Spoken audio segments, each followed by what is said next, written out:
जय हिंद दोस्तों, और एक बार फिर से स्वागत है और आप सभी का आज के इस वीडियो में। मैं आप लोगों को आज के इस वीडियो में एक खास टॉपिक के ऊपर में बात करने वाला हूं। लोन डिफॉल्टर्स जितने भी हैं, पर्सनल लोन की मैं यहाँ पे बात करूंगा। पर्सनल लोन डिफॉल्टर्स उन सभी के पास ऐसे कुछ नोटिस देखने के लिए मिलेंगे। ये आप लोग देख सकते हैं, मेरे हाथ में दो नोटिस है।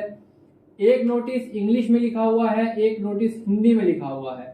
तो मैं आज के इस वीडियो में जो हिंदी का नोटिस है, और आपको हो सकता है कि नोटिस जो है वो इंग्लिश में भी मिले, ये नोटिस आपको व्हाट्सएप के जरिए, मेल के जरिए या फिर किसी और अदर सोर्स से आपके पास पहुंच सकता है।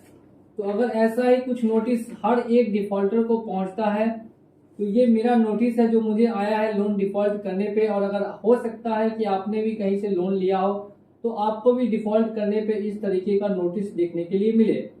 तो अगर ऐसा कोई भी नोटिस आता है तो इस नोटिस में क्या लिखा है और क्या क्या बातें आपको ध्यान रखनी है, और क्या सच है और क्या झूठ है, इसके बारे में डिस्कशन होगा आज के इस वीडियो में।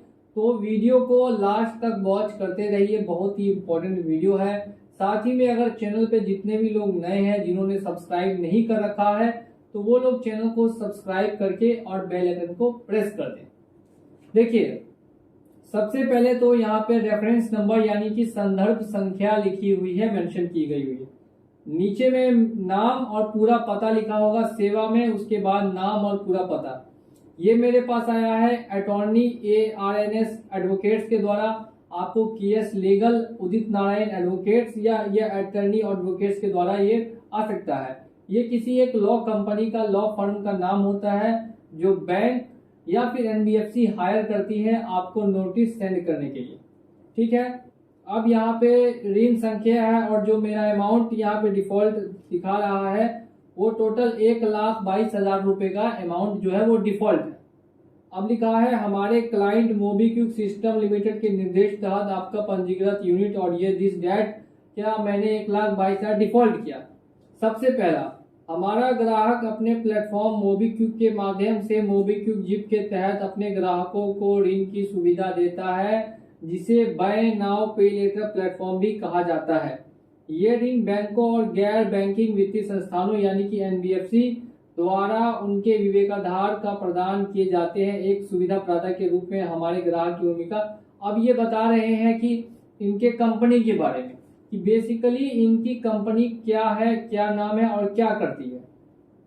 मोबीक्विक नाम की कंपनी है जो लोन देती है और उसका मैंने 1,22,000 डिफॉल्ट कर डाला। ठीक है, नेक्स्ट देखिए, हमारे ग्राहक ने हमें सूचित किया कि आपने ऋणदाता का इतना इतना माध्यम से पैसा लेकर और वापस नहीं दिया, जिसमें चुकाने की गारंटी और आश्वासन देने वाले अन्य प्रासंगिक दस्तावेजों के माध्यम से यह पूर्वक ऋणदाता द्वारा आपकी स्वीकृत और प्रदान किया गया है। आपने ऋण राशि चुकाकर समझौते के अनुसार कराई के बाध्य होने और कार्य करने के लिए समझौते पर सहमति व्यक्त की है और निष्पादन प्रदान किया। यानी कि मैंने वहां पर जब लोन लिया तो उस टाइम ये गारंटी उनको दी कि मैं उनका पैसा वापस दूंगा, लेकिन कब दूंगा? जब मेरे पास खुद पैसा होगा। अब मान लेते हैं कि मुझे पैसे मेरे पास है ही नहीं, जॉब ही नहीं है या किसी और अदर तरीके का इनकम का सोर्स ही नहीं है, तो अगर मेरे पास पैसे है ही नहीं तो मैं इनका पैसा कहां से भरूंगा? नहीं भर सकता, डायरेक्ट बात है। तो यही यहाँ पर मुझे नोटिस दिया गया है कि आप पैसा डिफॉल्ट कर रहे हैं। आपने बताया था वहां पे कि आप पैसा भरेंगे, लेकिन आप भर नहीं रहे। तो मैं पैसा इसीलिए नहीं भर रहा क्योंकि मेरे पास अभी पैसे ही नहीं। दूसरा समझिए, हमारे ग्राहक ने हमें सूचित किया कि समझौते के अनुसार पूर्ण रूप से ऋण चुकाने के लिए संविदात्मक और कानूनी दायित्व के अधीन है। हमारे ग्राहक ने हमें यह भी सूचित किया है कि पूरी ऋण राशि को नियमित और समय पर भुगतान करना समझौता का सार है। ये बिल्कुल है, हर बार मैं आपको ये बताता हूँ कि नियमित तौर पे अगर आपके पास पैसे आते हैं किसी भी तरीके से, अगर आपके हाथ में पैसे आते हैं तो आप जरूर पेमेंट करें। या मेरे हाथ में आते तो मैं जरूर पेमेंट कर देता, लेकिन पैसे हाथ में आए ही नहीं तो पेमेंट आखिर होगा कैसे? पेमेंट नहीं हो पाया। हमारे ग्राहक ने हमें सूचित किया कि आपने समझौते में निर्दिष्ट पूर्ण भुगतान सूची के अनुसार भुगतान करने की चूक की है। इसके अलावा हमारे ग्राहक के अधिकारी द्वारा बार बार अनुरोध करने के बावजूद समय पर भुगतान नहीं किया गया। ये मोबीक्विक या कोई और अदर कंपनी अनुरोध नहीं करती है, आपको धमकी देती है, मुझे धमकी देती है कि पैसा नहीं दिया तो मैं ये करूंगा, पैसा नहीं दिया तो वो कर दूंगा, ऐसे कर दूंगा, वैसे कर दूंगा। तो नियमित तौर पे आपकी कंपनी मुझे धमकी भी देती है, मेरे कांटेक्ट वालों को भी कॉल करती है, जिसके बजाते 50 लाख रुपए का केस भी मैं फाइल करूंगा। अगर कांटेक्ट पे कोई कंपनी कॉल वगैरह करती है बिना आपके परमिशन की, तो आप डिफेमेशन का केस उस कंपनी पे फाइल कर सकते हैं। अब देखिए नीचे लिखा हुआ है, आपके ऋण खाते में अतिदेय और बकाया है। हालांकि हमारा ग्राहक अनुरोध और अनुसरण के बावजूद बकाया राशि, उन्होंने काफी मुझसे अनुरोध नहीं किया, बल्कि मुझे काफी धमकाया, डराया कि मैं पेमेंट करने के लिए बाध्य हूं। लेकिन जब मेरे पास पेमेंट है ही नहीं तो मैं पेमेंट करूंगा कहां से? ठीक है, नेक्स्ट देखिए क्या लिखा है। यह कि नोटिस पाने वाले ने अपनी बकाया की राशि करने में विफलता के कारण कानून के विभिन्न प्रावधानों के तहत खुद को उत्तरदायी बना लिया है, जिसमें भुगतान और निपटान प्रणाली अधिनियम यानी section 25 payments and settlement act 2007 के तहत 1881 की धारा 138 है। इसके अलावा दिवाली की कार्रवाई शुरू, कोई दिवालियापन की कार्रवाई शुरू नहीं होगी, कुछ नहीं होगा। जब मैंने चेक दिया ही नहीं है तो मेरे ऊपर सेक्शन 138 लगेगा ही नहीं, ईसीएस ऑन किया ही नहीं था तो सेक्शन 25 लगेगा ही नहीं, सीधी सी बात। तो इसमें कुछ भी नया नहीं लिखा है, ये एकदम गलत बात लिखी हुई है।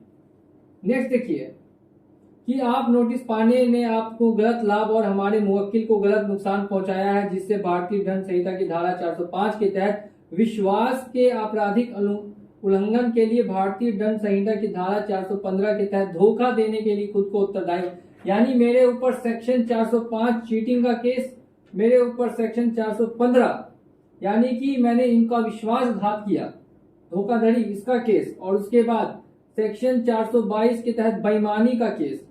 ये सारी केस की ये मुझे बता रही है कि अगर मैंने नहीं दिया तो ये तीनों केस मेरे ऊपर डालेंगे। कोई केस मेरे ऊपर नहीं डलाएगा, मैंने किसी तरीके की बेईमानी या फ्रॉड नहीं किया, या ये जो नोटिस आया है इसमें जो बातें लिखी है वो बिल्कुल भी सही नहीं लग रही। एक तरीके से मैंने लोन डिफॉल्ट किया, मैंने कंपनी को अपनी तरीके से एक मेल डाला कि भाई साहब मेरे पास अभी पैसा नहीं है, मैं पैसा जोड़ूंगा, आपको लाकर पटक दूंगा, नहीं होगा तो सेटलमेंट करूंगा, क्या कर सकता हूं, मेरे पास पैसे ही नहीं है। तो ये बात मैं कंपनी को ऑलरेडी मेल कर चुका हूं, तो मेरे ऊपर कोई धोखाधड़ी का केस फाइल नहीं होने वाला है। तथ्यों और परिस्थितियों को ध्यान में रखते हुए आपको इस नोटिस की प्राप्ति की तारीख के 3 दिनों के अंदर दंडात्मक ब्याज के साथ और अन्य शुल्क के साथ पूरा का पूरा भुगतान करना है। और भुगतान का यहाँ पे ये नंबर दिया हुआ है, या फिर आपको इस लिंक पे क्लिक करके भुगतान को करना है। तो अब आप लोगों के मन में भी ये सवाल जरूर आता होगा कि ऐसा अगर आपके पास नोटिस आता है जिसमें लिंक भी दिया हुआ है, सामने वाले एडवोकेट का नंबर भी दिया है कि उसको कॉल करके संपर्क करें, जिसमें इसमें तपन पॉल जी का नंबर दिया हुआ है और उनका मोबीक्विक का आईडी दिया हुआ है, बता रहे कि इनको कांटेक्ट कीजिए और कांटेक्ट करके हमारा पेमेंट आप जल्द से जल्द करवा दीजिए। नेक्स्ट, यदि आप इस नोटिस के उल्लिखित उपेक्षित भुगतान करने में विफल होते हैं तो उपलब्ध कठोर आपराधिक और अन्य कानूनी का उपायों की प्रगति में उचित कार्रवाई करने का अधिकार रखता है। केवल आपकी कीमत और जोखिम पर इससे जुर्माना लगाना, कारावास की सजा या दोनों शामिल है। यानी मेरे ऊपर कार्रवाई होगी, मुझे जेल जाना होगा और साथ में कारावास यानी कि जेल होती है और साथ में मुझे जुर्माना देना होगा इनको। तो मैं बता देता हूं, जब पैसे नहीं होते हैं किसी तरीके का कोई भी बैंक या एनबीएफसी पैसा वसूल नहीं कर सकता। अब ऐसे नोटिस में 3 दिन का मुझे टाइम दिया गया है और अगर नहीं मैं 3 दिन में देता हूं तो यहाँ पर मेरे खिलाफ कानूनी कार्रवाई होगी। तो मैं यहाँ पे साफ साफ बताता हूँ कि ऐसे नोटिस के साथ मैं क्या करता हूँ। अगर इस तरीके का नोटिस मुझे रिसीव होता है, मान लेते हैं कि गलती से मेरे घर पहुंच गया और आ गया और मैंने इसको रिसीव कर भी लिया, मैंने इसको पढ़ा, मैंने इसका जवाब इसको भेज दिया। अगर आपने भी पढ़ा और अगर आपने जवाब नहीं दिया तो आप भी जवाब दे भी सकते हैं, वो डिपेंड करता है कि सिचुएशन आपकी क्या है, कितने का लोन है। तो वो मुझसे व्हाट्सएप पे कांटेक्ट कर सकते हैं, वहां पे हम लोग आपको पूरी ये करेंगे। और जवाब देने के बाद आप लोगों के सामने देखिए मैं इसको क्या करने वाला हूं, देख सकते हैं, ये देखिए तो इसी तरीके के कई नोटिसेस आते रहते हैं। इसको लेके आपको घबराना नहीं है, बिल्कुल भी डरना नहीं है। अगर आप लोन पेमेंट नहीं कर पा रहे हैं तो अपनी क्षमता के ऊपर है। अगर आपकी क्षमता है लोन देने की तो आप लोन जरूर से जरूर भरें। मैं यहाँ पे किसी को भी ये नहीं बोल रहा कि आपको लोन बिल्कुल भी नहीं देना। अगर आपकी क्षमता है देने की, अगर आपके पास पैसे हैं तो आप दे के लोन को हमेशा के लिए खत्म कर दीजिए। और अगर नहीं है तो कोई भी ऐसा नोटिस आता है सीधे व्हाट्सएप कीजिए और हमसे गाइडेंस लीजिए। कोई कुछ नहीं आपको कर पाएगा। आज के इस वीडियो में बस इतना ही और मिलूंगा अगले वीडियो में बहुत ही जल्द। उम्मीद करता हूं अगर वीडियो पसंद आई हो तो वीडियो को लाइक कीजिएगा। चैनल पे नए हैं तो चैनल को सब्सक्राइब कर दीजिए। मिलेंगे अगले वीडियो में बहुत ही जल्द। जय हिंद, जय भारत।